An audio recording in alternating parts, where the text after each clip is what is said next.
चलिए खबरों की शुरुआत करते हैं। सचिवालय से राजेंद्र छाबड़ा की रिपोर्ट। मंत्रियों और ब्यूरोक्रेट्स के बीच टकराव का नया मामला।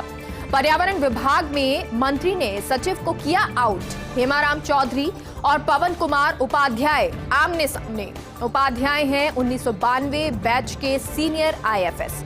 जनवरी 2021 से है पर्यावरण विभाग के सचिव। मंत्री ने बुधवार को जारी किया स्टैंडिंग ऑर्डर और अब कोई फाइल नहीं जाएगी सचिव के पास। जीएस से सीधे प्रमुख सचिव और फिर मंत्री को जाएगी फाइल।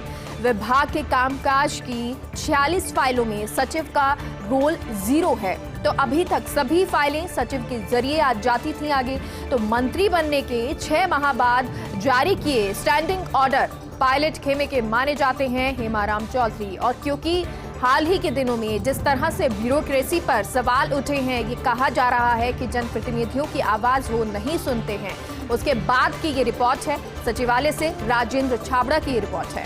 मंत्रियों और ब्यूरोक्रेट्स के बीच टकराव का नया मामला।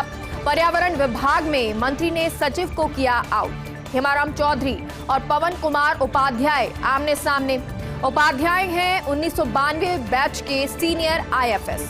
जनवरी 2021 से हैं पर्यावरण विभाग के सचिव। मंत्री ने बुधवार को जारी किए स्टैंडिंग ऑर्डर और अब कोई फाइल नहीं जाएगी सचिव के पास। जीएस से सीधे प्रमुख सचिव और फिर मंत्री को फाइल जाएगी। विभाग के कामकाज की 46 फाइलों में सचिव का रोल 0 है। अभी तक सभी फाइलें सचिव के जरिए जाती थी आगे। मंत्री बनने के 6 माह बाद जारी किए स्टैंडिंग ऑर्डर पायलट खेमे के माने जाते हैं हेमाराम चौधरी।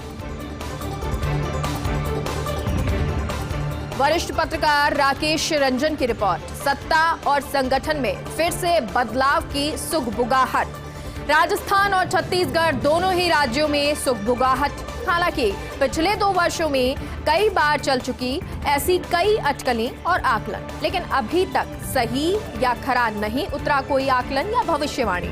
अब एक बार फिर नए सिरे से जयपुर और रायपुर में चर्चाएं शुरू। लेकिन अनिश्चितताओं और संभावनाओं के इस सारे माहौल में आया एक नया मोड़।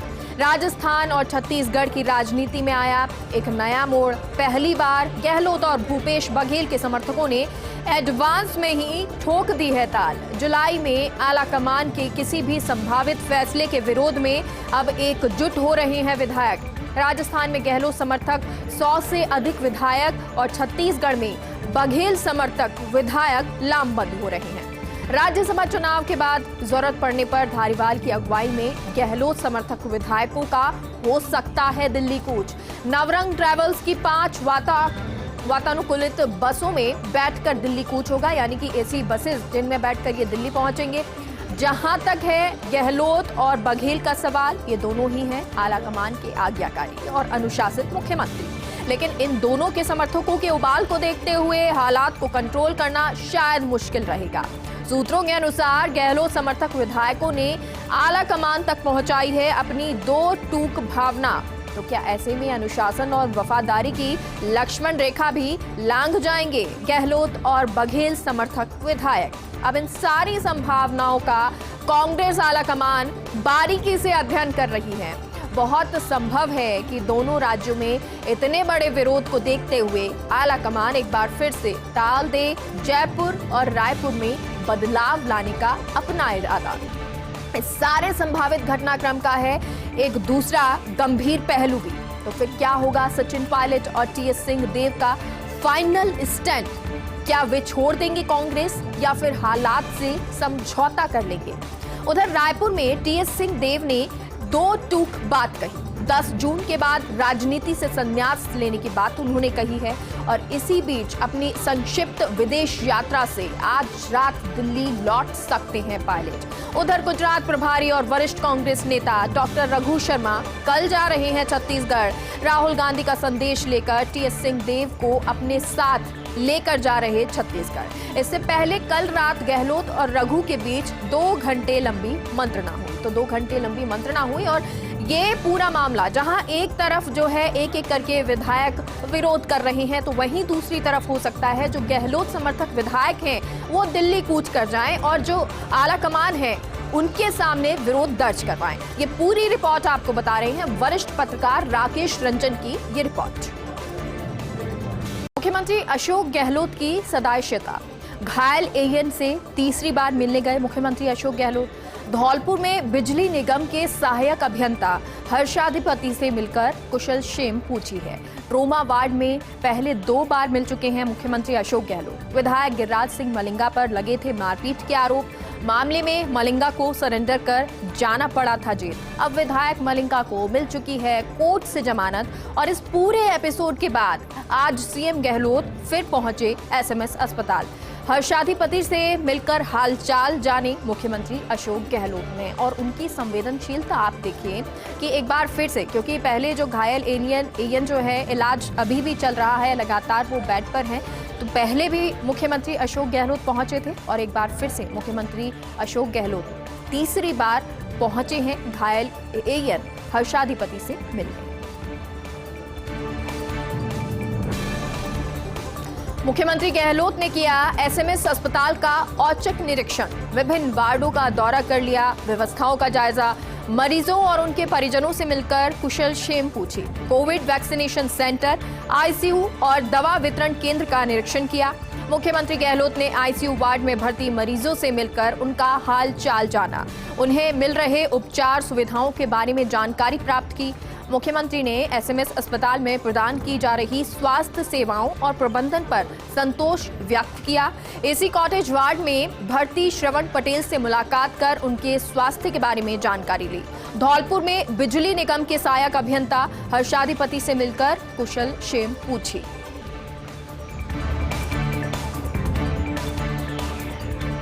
चिंतन के बाद मंथन, 1 और 2 जून को कांग्रेस की प्रदेश स्तरीय वर्कशॉप होटल क्लार्क्स आमेर में आयोजित होगी। ये वर्कशॉप मुख्यमंत्री गहलोत रहेंगे वर्कशॉप में मौजूद। केसी वेणुगोपाल, अजय माकन भी इसमें शामिल होंगे।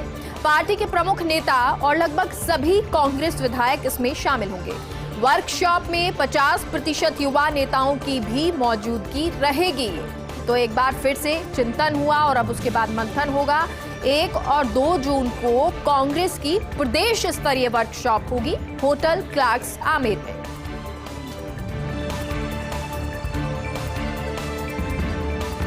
राजस्थान हाईकोर्ट में ग्रीष्मकालीन अवकाश, 30 मई से 26 जून तक रहेगा हाईकोर्ट में अवकाश। हालांकि अवकाश में भी होगी आवश्यक प्रकरणों की सुनवाई।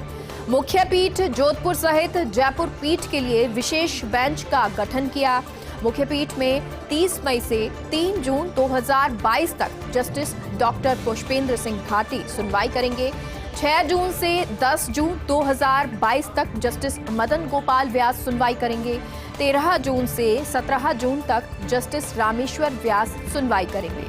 20 जून से 24 जून 2022 तक जस्टिस रेखा बोराना सुनवाई करेंगे। तो ग्रीष्मकालीन अवकाश, लेकिन इसके बाद आपको बता रहे हैं कि किस तरह से अलग अलग जजेस जो हैं वो ये सुनवाई करने वाले हैं। 20 से 24 जून तक जहां जस्टिस रेखा बोराना सुनवाई करेंगी, तो वहीं 13 से 17 जून तक जस्टिस रामेश्वर व्यास सुनवाई करेंगे और 6 जून से 10 जून 2022 तक जस्टिस मदन गोपाल व्यास सुनवाई करेंगे। बीकानेर के गुड़ा में वीएस लिग्नाइट पर खान विभाग मेहरबान, करोड़ों रुपए के 83 लाख टन ओवरबर्डन पर कोई फैसला नहीं। अब खनन विभाग से कंपनी ने 5000 टन नए स्टॉक को बेचने की मांगी अनुमति। पुराने 83 लाख टन स्टॉक से खान विभाग को करीब 80 करोड़ रुपए रॉयल्टी का नुकसान, जबकि खान विभाग की कमेटी की सिफारिश को भी विभाग ने दरकिनार किया। कमेटी ने ओवरबर्डन क्ले की गुणवत्ता खराब बताई थी और इसे 50 रुपए प्रति टन बेचने के लिए सिफारिश की थी। इस सिफारिश के अनुसार भी मिलते सरकार को 41 करोड़ 50 लाख रुपए, लेकिन अब कंपनी ने इसका निस्तारण किए बिना ही नए स्टॉक को बेचने की अनुमति मांगी। पूरे मामले में खान विभाग के एसएमई सहित अन्य अधिकारियों की भूमिका पर सवाल। बीकानेर के गुड़ा में वीएस लिग्नाइट से जुड़े प्रकरण में घोटाले के आरोप, 83 लाख टन क्ले ओवरबर्डन से जुड़ा है मामला। खान विभाग ने वीएस लिग्नाइट का 8 वर्ष से नहीं करवाया असेसमेंट। कंपनी पर रॉयल्टी, डीएमएफटी, एनएमईटी और टीएसएस मिलाकर नए जुर्माना 8 करोड़ 20 लाख रुपए। लेकिन फर्म ये खुद को बड़ी चतुराई से किया था दिवालिया घोषित। ऐसे में खान विभाग वसूल पाया मात्र 7,65,000 रुपए। पूरे मामले में खान विभाग शुरू से ही कार्रवाई से हटता रहा है पीछे और खान विभाग की लापरवाही से सरकार को करीब 80 करोड़ का नुकसान हुआ। National company law tribunal Hyderabad के निर्णय के विरुद्ध भी विभाग ने नहीं की अपील। क्या पूरे मामले में एसीएस डॉक्टर सुबोध अग्रवाल जांच करवाएंगे? ये बड़ा सवाल।